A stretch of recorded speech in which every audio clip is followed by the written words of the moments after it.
Hello friends, రాగి సంగటి నాటుకోడి పులుసు. నేనైతే రాగి సంగటి ఫస్ట్ టైం చేస్తున్నాను. నాటుకోడి పులుసు కోసం కేజీన్నర చికెన్ కడిగి పక్కన పెట్టుకొని స్టవ్ పైన కడాయి పెట్టి ఆయిల్ పోసి ఆయిల్ బాగా వేడెక్కినాక మసాలా దినుసులన్నీ యాడ్ చేసి అవి వేగినాక 2 ఆనియన్ 4-5 పచ్చిమిర్చి కట్ చేసి వేసుకోవాలి. అవి గోల్డెన్ బ్రౌన్ కలర్ వచ్చే వరకు వేంపుకొని 2 స్పూన్ల అల్లం వెల్లుల్లి పేస్ట్ వేసుకొని బాగా కలుపుతూ ఫ్రై చేసుకోవాలి. అలాగే అవి బాగా ఫ్రై అయినాక మనం కడిగి పెట్టుకున్న చికెన్ కూడా పోపులో యాడ్ చేసుకోవాలి. పసుపు కూడా వేసుకొని బాగా కలుపుతూ 20 నిమిషాలు లో ఫ్లేమ్లో ఉడికించుకోవాలి. ఇది నాటుకోడి కాబట్టి లేట్గా ఉడుకుతుంది, అందుకే కొంచెం లో ఫ్లేమ్లో ఉడికించుకోవాలి మాడిపోకుండా.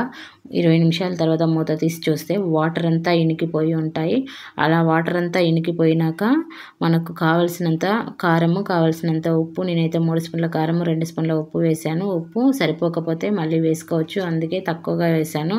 ఎక్కువైతే కర్రీ పాడైపోతుంది కాబట్టి అవన్నీ వేసుకొని మూత పెట్టుకొని ఒక 10 నిమిషాలు ఉడికించుకున్న తర్వాత ఆయిల్ పైకి తేలినప్పుడు ఒక గరం మసాలా, ధనియాల పౌడర్ కూడా యాడ్ చేసుకొని వాటర్ మరిగిస్తూ వేరొక బౌల్లో వాటర్ మరిగించుకోవాలి. ఆ వాటర్ని ఉడుకుతున్న చికెన్లో వేసి బాగా కలుపుకోవాలి.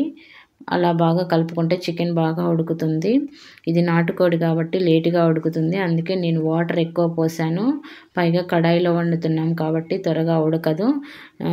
ఆ వాటర్ అంతా చిక్కబడినాక కొత్తిమీర చల్లేసి స్టవ్ ఆపేసుకోవాలి. అలాగే రాగి సంగటి కోసం ఒక కుక్కర్ బౌల్ తీసుకున్నాను. దాంట్లో 1 గ్లాసు బియ్యం పోసి 4 సార్లు కడిగి 1 గ్లాసు బియ్యానికి 5 గ్లాసుల వాటర్ పోసి కొంచెం ఉప్పు వేసి మంట లో ఫ్లేమ్లో పెట్టి అన్నం ఉడికించుకోవాలి. అన్నం బాగా ఉడికిన తర్వాత 1 గ్లాసు బియ్యానికి 1 గ్లాసు రాగి పిండి వేసి ఒక 10 నిమిషాలు కలపకుండా లో ఫ్లేమ్లో అలాగే పెట్టుకోవాలి. ఆ తర్వాత అన్నంలో ఎసరంతా ఇనికిపోయిన తర్వాత మూత తీసి గరిటెతో కానీ పప్పు గుత్తితో కానీ కలుపుతూ మెత్తగా చేసుకోవాలి అన్నాన్నంతా.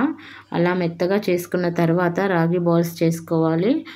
చేతితో నాకు బాల్స్ చేయరాదు కాబట్టి నేనైతే ఒక స్టీల్ బౌల్కి ఆయిల్ అప్లై చేసి ఈ రాగి సంగటినంతా ఆ బౌల్లో వేసి అలా తిప్పుతూ బాల్ ప్రిపేర్ చేసుకున్నాను. చల్లారిన తర్వాత చేతితో దాన్ని బాగా చేసుకున్నాను.